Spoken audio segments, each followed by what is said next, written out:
care vă va fi bine pe parcursul întregii seri. Dar ca să începem veselia acestei nunți, cheful acestei sărbători, avem nevoie de mire, mireasă, nănășei. În acest moment, rog toată lumea să se ridice în picioare și cu o mare de aplauze să întâmpinăm frumoasa pereche.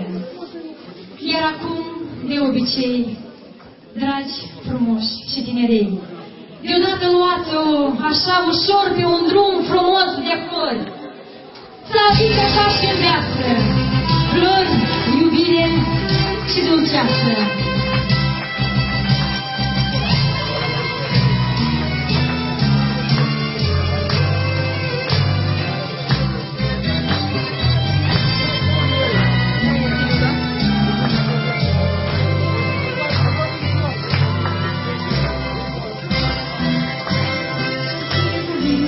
Aduna în jurul vostru pe cei dragi, pe cei cu care astăzi vă înnemuriți pentru o veșnicie.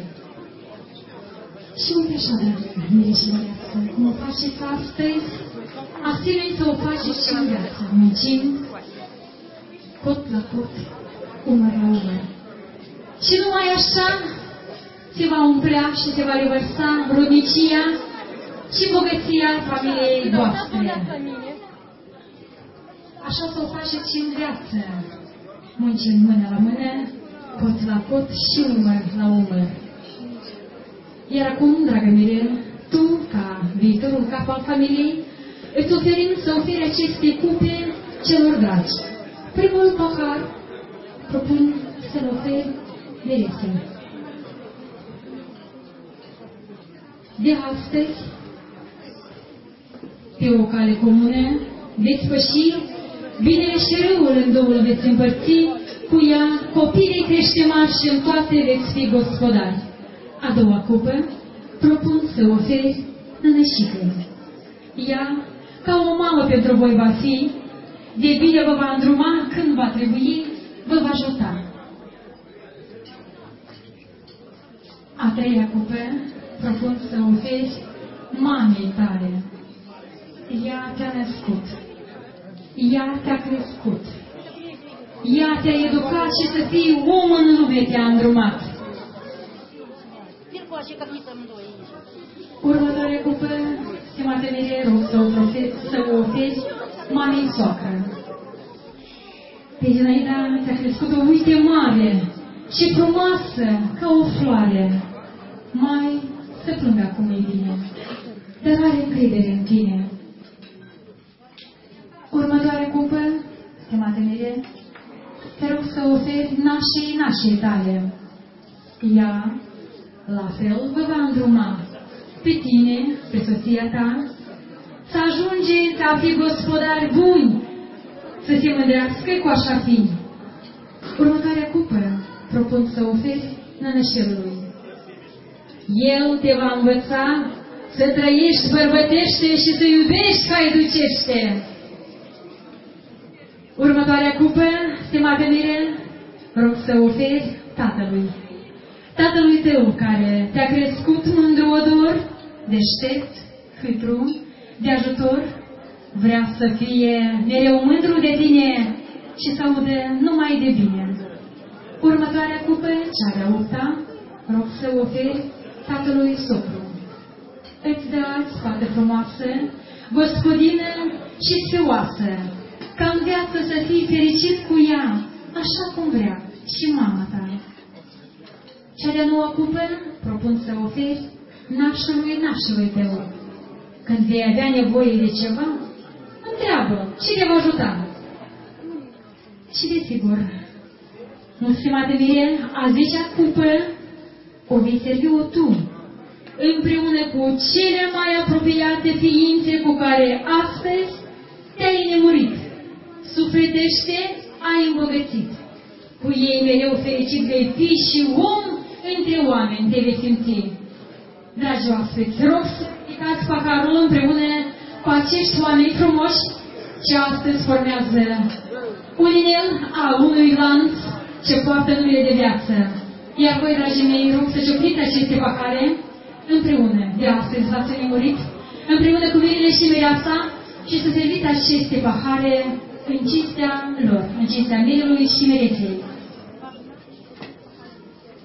Să servim în cinstea mirelui și mireței. Iar mirele și mireasa rog să servească aceste cupe cu mâinile încrucișate, formând două inele a unui lanț puternic ce va uni pe o viață întreagă. Fiți fericiți, fiți mereu alături unul de altul, asemenea cum sunteți și astăzi. Giga și mireasă, uite-ți oaspeții cu toți la masă. Au turnatării în pahare și doresc ca să vă... Toți doresc să vă ureze în sănătate, fericire, stimă, bunătate. Să fiți împreună până la bătrânețe și tot atât de fericiți ca și în tinerețe. Să aveți o casă mare, plină cu copii, ce să vă aducă numai bucurii. Toți așteaptă să închine un pahar, dar mai întâi să ne vedem cu un amar. Rog toată lumea să-i susține un amar la mine și mireasă. Amar!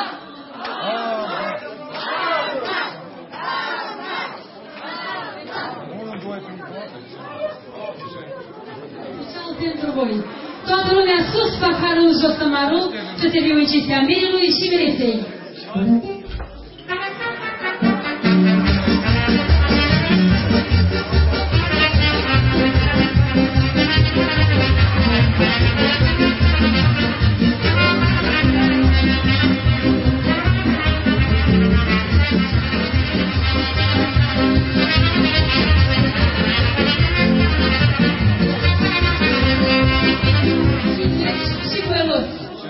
Ridică-te, hai să te vadă lumea. Sacră mare, să trăiești și în ora să te iubești, că e acum e fata ta și e așa cum vrei ta. Nu nici dancă, nici armeancă, dar de mască, moldovancă.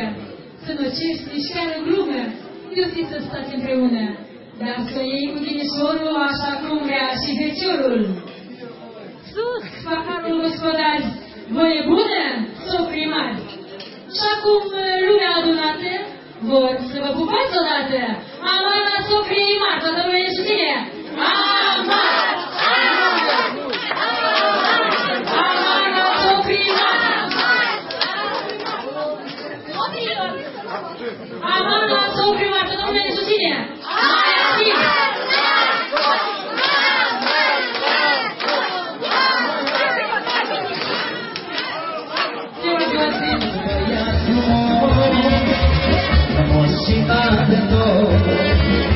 Trăiască socrii mari mari, dacă sunt oameni gospodari mari, să-i domne sus băiat frumos, am frumos și n-are dor.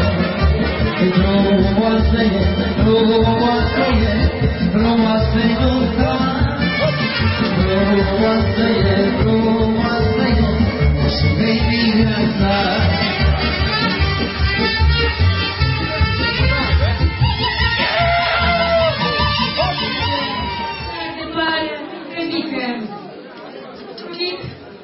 Sucru mic, fii sănătos, ți-a luat și-a fost frumos.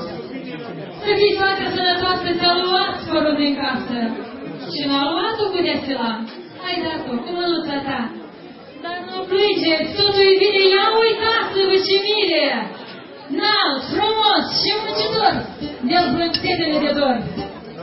Socrii mici se oră, pe care să ridicăm și un amar să le strigăm. Amar la socrii, toată lumea ne susține. Amar!